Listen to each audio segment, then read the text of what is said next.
church was doing and what was sustaining it and what was not. What we knew is that it was there every Sunday and every day of the week when we needed to be there. What we knew was the caring clergy. I remember I was discussing it with Lloyd earlier. I remember that my earliest memory of a parish priest was Father Thompson. And Father Thompson had his ways and his influence, and I thought he would be our priest forever. Well, that's the way kids are, isn't it? And there was some others. But the next one I really remember is one who appears quite a bit in the video, Father Thompson. He stayed a long time. He had lots of energy. He had things he wanted to do. And he infused us all with energy, his energy, even as we, the children of the parish, the youngsters of the parish, watched him form his own identity. Our priests grew with us. They might not have thought that. Maybe the adults didn't think that, but that's what we thought. They grew with us. And so from that time, that experience, that resilience, we learned just from that and from all those efforts what inner strength can be, the kind that sustains you through good times and bad. A mention was made of my father in the introduction to me. Yes, he was a mathematician, eventually a principal. In fact, he was principal of Atkins after the person for whom this center was named was principal. And his son and I, that's Albert Jr. and I, were pretty much best friends. Well, he was the best man at our wedding, wasn't he? We hope to see him this evening. In any event, my dad was actually, in many ways, to those who knew him well, a man of letters as well as of numbers. I mean, he liked literature. He devoured books and poems and just about everything. In fact, he was famous around our house and around our friends' houses too for spouting off poetry at any time. He liked the shooting of Dan McGrew around every service. He liked Thanatopsis, William Cullen Bryant. He liked Invictus, W.E. Henley. In fact, maybe his favorite was Invictus. Larry Wamba, I'm told, was here earlier. It used to be that Larry liked to start his speeches with the first verse from Invictus. He did it once when I was speaking on this. He got up and said, "Out of the night that covers me, black as the pit from pole to pole, I thank whatever gods may be for my unconquerable soul." Then he started his speech. Later on, I got up and said, Larry must have given you the impression that those were his words. They're from Invictus by W.E. Henley. And here's the way the rest of the poem goes. There are only 4 verses to that poem. And it is the final one that is most famous, that everyone always quotes. But for our purposes tonight, it is the second one that I ask you to focus on. In the fell-clutched circumstance, I have not winced, nor cried aloud. Under the bludgeonings of chance, my head is bloody, but I'm bound. Isn't that just the way life is? Circumstances, every day, every week, every month, they affect us. They cause stresses in our lives. Sometimes they're good, sometimes they're bad. That happens not just in the life of humans, but in the life of human institutions. It happens in the lives of churches. And you, for 100 years, have not winced, nor cried aloud. That is a lesson for us in inner strength. A word about faithfulness and the lessons learned here by my generation from this church. Well, the obvious one is my mother. Because faithfulness is different from faith. Faith, you know, and we'll talk about later. We should talk about it first, but it's coming later in this speech. Faithfulness, though, is what you do with your faith.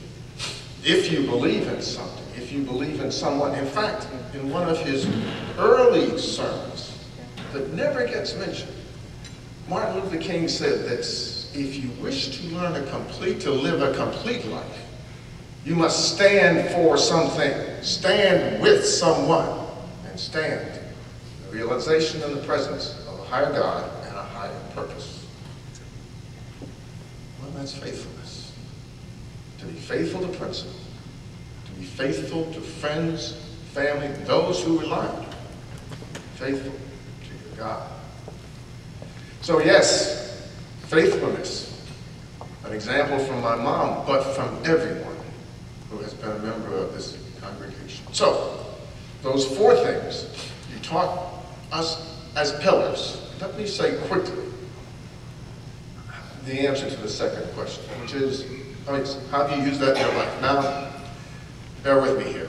I'm going to hesitate here just for a moment. How have I used the lessons I learned in my life? Let me tell you what's bothering me. Last Sunday's lesson, was it from the 21st chapter of Luke? Depends. But it wasn't St. John's.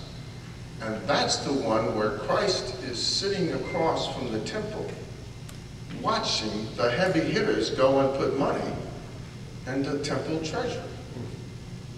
And he says to his apostles, his disciples, hey, look at that old woman.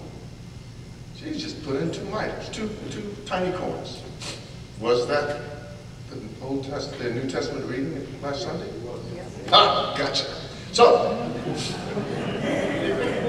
So he says, yeah, they remember. So he says, look at what she's done. And then using those, those words, verily I say unto you, or words like that.